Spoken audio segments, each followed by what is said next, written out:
Khammam parliament Congress అభ్యర్థి రామసహాయం రఘురామరెడ్డి గెలుపు బాధ్యత మొత్తం రాష్ట్ర రెవెన్యూ శాఖ మంత్రి పొంగులేటి శ్రీనివాసరెడ్డిపై పడింది. ఇంతకు ముందే ఖమ్మం లోక్సభ సెగ్మెంట్కు ఎన్నికల ఇన్ఛార్జిగా పొంగులేటిని ఏఐసీసీ నియమించింది. ఇప్పుడు ఎంపీ టికెట్ని సొంత వియంకుడే దక్కించుకోవడంతో ఈ ఎన్నికల పోరు పొంగులేటికి మరింత ప్రతిష్టాత్మకంగా మారింది.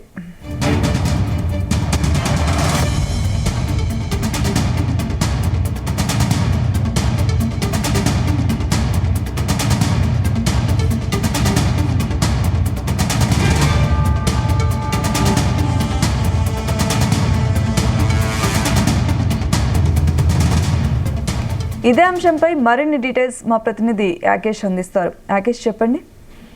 Good morning Soumya. Khammam Congress MP అభ్యర్థి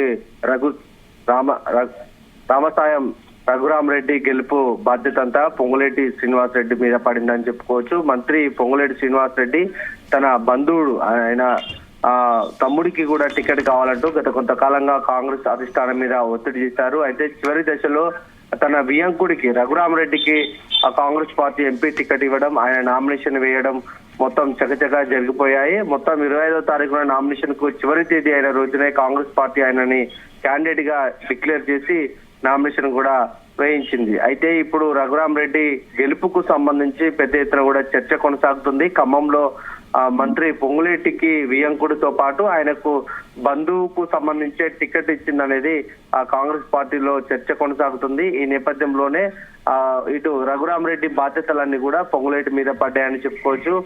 ఇప్పటికే టికెట్ ఆశించినటువంటి డిప్యూటీ సీఎం మల్లు భట్టి విక్రమార్క, మరో మంత్రి తుమ్మల నాగేశ్వరరావు ఇద్దరికి కూడా తమ బంధువులకు టికెట్ కావాలంటూ అధిష్టానం మీద ఒత్తిడి చేశారు. ఈ క్రమంలోనే మంత్రి పొంగులేటి కూడా తన సోదరుడికి టికెట్ ఇవ్వాలంటూ అధిష్టానం తోటి పట్టుబట్టినటువంటి నేపథ్యంలో అధిష్టానం ముగ్గురిని కాదని కూడా కొత్త వ్యక్తికి అవకాశం ఇవ్వడం పట్ల కొంత జిల్లాలో చర్చ అయితే కొనసాగింది. అయితే రఘురామరెడ్డి కాంగ్రెస్ పార్టీకి కొత్త కానప్పటికీ కూడా ఆయన ఖమ్మం జిల్లాకు కొత్త వ్యక్తిగా మనం చెప్పుకోవచ్చు. ఆయనది ఖమ్మం జిల్లా కూసుమంచి మండలం చేగొమ్మ గ్రామం అయినప్పటికీ కూడా వాళ్ళ తండ్రి రామసాయం సురేందర్ రెడ్డి పాత తరం కాంగ్రెస్ నాయకుడు. ఆయన రాజకీయ నేపథ్యం అయితేంది, కుటుంబ నేపథ్యం అయితేందంతా కూడా వరంగల్ జిల్లాకు సంబంధించినటువంటి కేంద్రీకృతమై ఉండే. అయితే ఈ రఘురామరెడ్డి ఖమ్మం అయినప్పటికీ కూడా ఆయన ఎక్కడ కూడా ఖమ్మం జిల్లాలో పరిచయం లేని వ్యక్తి అని చెప్పుకోవచ్చు.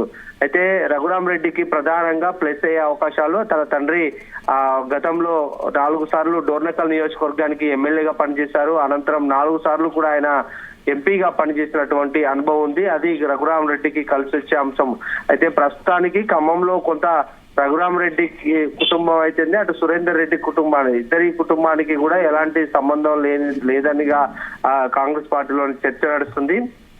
అయితే ఈ బాధ్యతలన్నీ కూడా ఇప్పుడు పొంగులేటి మీద పడ్డాయి. ప్రధానంగా ఆయన వియంకుడికి అటు కాంగ్రెస్ పార్టీ ఎటకేలకు టికెట్ ఇచ్చినటువంటి నేపథ్యంలో ప్రస్తుతానికి వియంకుడి గెలుపు బాధ్యతలన్నీ కూడా ఆయన మోస్తున్నారు.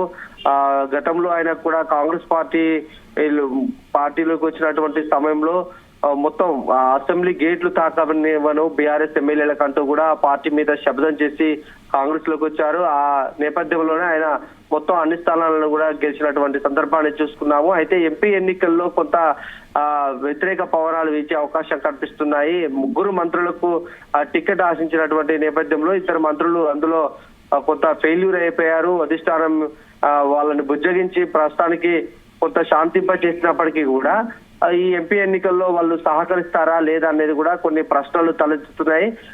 ఇటు పొంగులేటి దగ్గరుండి కనుక ఈ ఎన్నికలను ముందుండి నడిపిస్తే మాత్రం కొంత మంత్రులు కూడా తమ అనుచరులకైతే తమ ఉన్నటువంటి సర్కిల్లో కూడా కొంత వ్యతిరేకంగా పనిచేసే అవకాశం కనిపిస్తా ఉంది.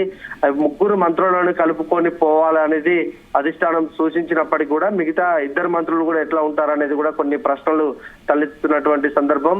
ఇక పొత్తులో భాగంగా ఇప్పటికే కమ్యూనిస్ట్ పార్టీలతోటి కాంగ్రెస్ పార్టీ వెళ్తున్నటువంటి నేపథ్యంలో కాంగ్రెస్ కు కమ్యూనిస్టులు కూడా సహకరిస్తారా? ఎందుకంటే జిల్లాకు పరిచయం లేని వ్యక్తిని పెట్టడం కొంత కార్యకర్తల్లో అయితేంది, సామాన్య ప్రజల్లో అయితే చర్చ నడుస్తుంది.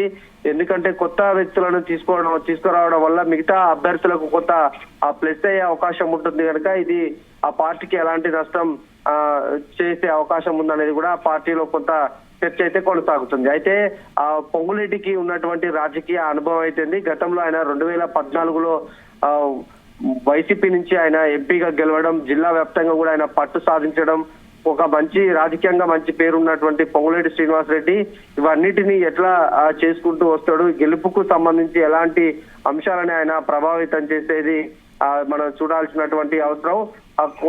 కొత్త వ్యక్తి అయినప్పటికీ కూడా ప్రచారానికి దాదాపు ఒక వారం 10 రోజుల సమయం ఉంది కనుక ఈ జిల్లా వ్యాప్తంగా కూడా ఆయన చుట్టి రావడం కష్టంగా మారింది.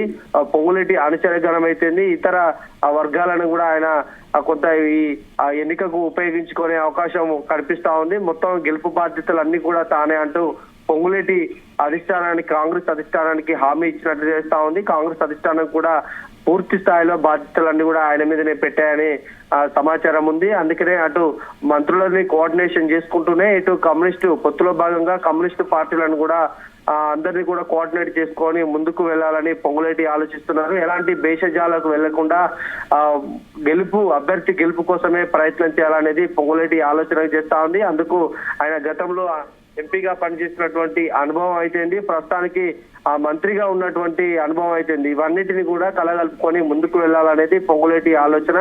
ఏదేమైనా అధిష్టానం ఆయన మీద ఇచ్చినటువంటి బాధ్యతలను నెరవేర్చించే అవకాశాన్ని పొంగులేటి అయితే చూస్తున్నారు. ఆ నేపథ్యంలోనే వరుసగా ప్రస్తుతానికి ఆయన జిల్లాలో పర్యటనలు చేస్తున్నారు. రాజకీయంగా అందరినీ కూడా కలుస్తున్నటువంటి సందర్భాలు కనిపిస్తున్నాయి. సౌమ్య. ఓకే ఆకేష్, ఇక పొంగులేటి వియంకుడికి టికెట్ వచ్చింది, మరి జిల్లా మంత్రులు పొంగులేటికి సహకరించే అవకాశం ఉందంటారా? అదే 3 మంత్రులు కూడా ఈ ఎంపీ టికెట్ మీద చాలా పెద్ద ఎత్తున ప్రయత్నాలు చేశారు. తమకు టికెట్ వస్తుందంటే తమకు వస్తుందంటూ కూడా చాలా ఆశాభావం వ్యక్తం చేసినటువంటి సందర్భాన్ని చూసుకున్నాము. ఎట్టకేలకు పొంగులేటి సోదరుడికి టికెట్ అడిగినా కూడా ఇవ్వనప్పటికీ ఆయన వియంకుడికి టికెట్ కాంగ్రెస్ పార్టీ ఖరారు చేసినటువంటి నేపథ్యంలో 3 మంత్రులను తోటి చర్చలు జరిపి వాళ్ళని బుజ్జగించే ప్రయత్నం అయితే చేసింది అధిష్టానము.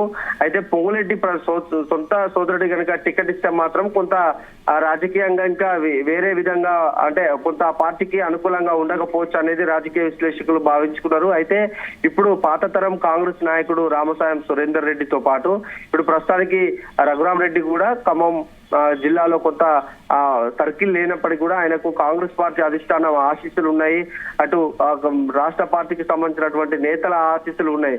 వీరితో పాటు ఇటు జిల్లాకు సంబంధించినటువంటి డిప్యూటీ సీఎం బట్టి విక్రమార్క, అటు తుమ్మల నాగేశ్వరరావు ఇద్దరిని కూడా కోఆర్డినేట్ చేసుకునేటువంటి అవకాశం ఉంది.